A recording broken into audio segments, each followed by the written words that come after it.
আজ শেয়ার করব নিম পাতার রেসিপি। নিম পাতা এমন একটি পাতা যেটা নাকি আমাদের শরীরের জন্য ভীষণ উপকারী, তবুও বেশিরভাগই মানুষের অপ্রিয়, একদমই পছন্দ করে না। আজ আমি এই নিম পাতায় এমনভাবে রান্না করব যেটা নাকি ছোট থেকে বড় সকলেই চেটেপুটে খেয়ে নেবে, এটা আমি গ্যারান্টি দিয়ে বলতে পারি। একটুও তেতো লাগবে না।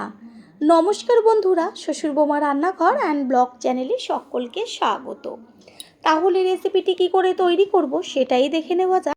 প্রথমেই এইখানে আমি নিয়েছি একদম কচি কচি নিম পাতা। এবার নিম পাতাগুলোকে ছাড়িয়ে নেব। নিম পাতা যে ডাঁটিগুলো থাকে তার মধ্যে আস্তে করে পাতাগুলো ধরে টান দিলেই পাতাগুলো ডাঁটির থেকে ছেড়ে চলে আসে। এইভাবে সমস্ত পাতাগুলো ডাঁটির থেকে ছাড়িয়ে নিয়ে ভালো করে জল দিয়ে ধুয়ে তারপরে জলটাকে ঝরিয়ে রেখে দিয়ে ফিরে আসছি।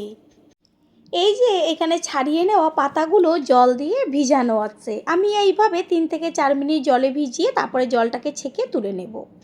এদিকে গ্যাসের ওভেনে কড়াই বসিয়ে তাতে দিয়ে দিচ্ছি একটা শুকনো লঙ্কা ছোট ছোট টুকরো করে। গ্যাসের ফ্লেম লোতে রেখে লঙ্কাটাকে হালকা করে ভেজে নেব। আর আগের থেকে আমি সরু সরু করে কেটে রেখেছি আলু আর বেগুন, এখানে নিম পাতার জলটা ঝরিয়ে রেখেছি। শুকনো লঙ্কাটা ভাজা হয়ে গেছে, এইবার এর মধ্যে আমি দিয়ে দেব 2 চা চামচ পোস্ত।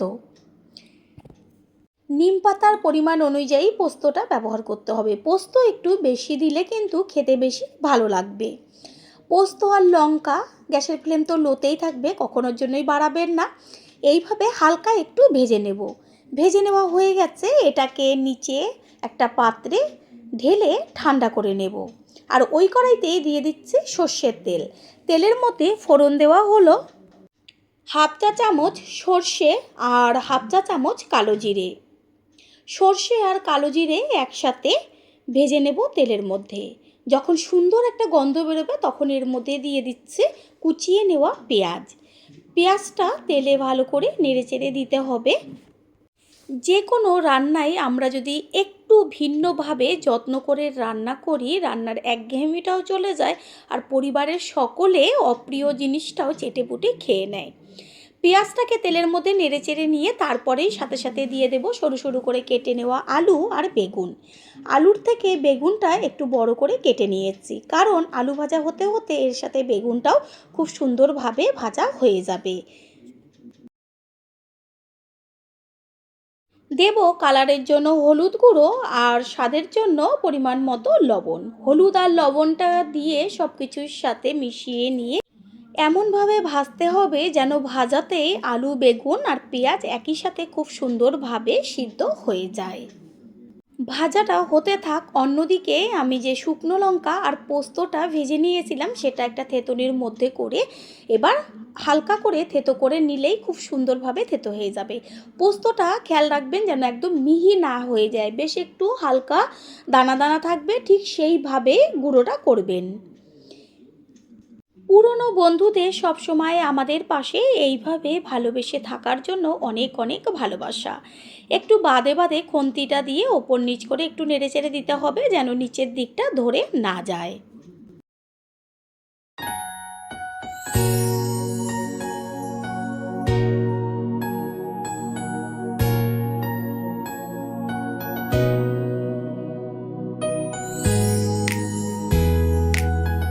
আলু আর বেগুন খুব সুন্দরভাবে ভাজা হয়ে গেছে, কত সুন্দর ঝরঝরে হয়েছে ভাজাটা, আর ভাজাতেই সমস্তটাই খুব সুন্দরভাবে সিদ্ধ হয়ে গেছে। এবার এগুলোকে তুলে নেব। কড়াইতে আর কোনো রকম তেল আমি ব্যবহার করব না, ওই যে ভাজাতে তেল আছে এতেই কিন্তু খুব সুন্দরভাবে রেসিপিটা তৈরি হয়ে যাবে। এবার কড়াইয়ের মধ্যে দিয়ে দিচ্ছি নিম পাতা। নিম পাতাগুলোকে খন্তি দিয়ে একটু চারদিকে বেশ ছড়িয়ে দিতে হবে যেন পাতার মধ্যে থাকা জলটা খুব সুন্দরভাবে টেনে যায়। এইখানে আপনারা চাইলে সামান্য একটু তেল দিতে পারেন, তবে কোনো রকম প্রয়োজন নেই আমার মনে হয়। পাতাটা মুচমুচে হওয়ার জন্য এর মধ্যে দিয়ে দিলাম সামান্য একটু লবণ। লবণটা দেওয়াতে পাতাটা মুচমুচে হয়ে যাবে। গ্যাসের ফ্লেম লোতে রাখতে হবে, না হলে পাতাগুলো উড়ে যাবে। আর খুন্তি দিয়ে বেশ পাতাগুলোকে একটু চারদিকে ছড়িয়ে ছড়িয়ে দিতে হবে। এপিট ওপিট করে দিয়ে পাতাগুলোকে ভাজতে হবে। এই যে লবণটা দেওয়া হলো, এতে পাতাটা মুচমুচে হবে, তেলের আর কোনো রকম দরকার নেই।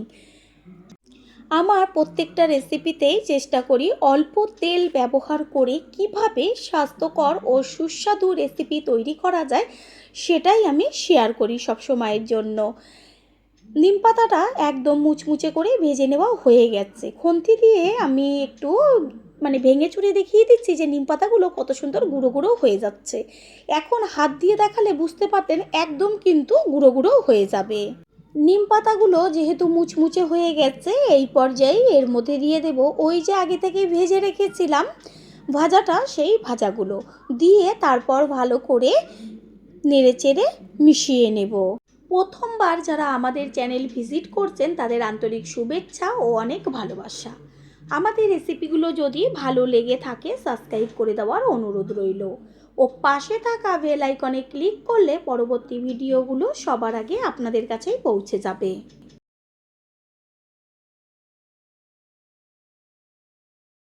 3 থেকে 4 মিনিট মতো নিম পাতার সাথে আলু বেগুনটা ভেজে নেওয়ার পরে এই পর্যায়ে এর মধ্যে দিয়ে দেব ওই যে পোস্ত আর লঙ্কাটা আমি হালকা গুঁড়ো করে নিয়েছিলাম, সেটা দেখা যাচ্ছে যে পোস্তটা একদম কিন্তু গুঁড়ো হয়নি, বেশ একটু দানা দানা রয়েছে।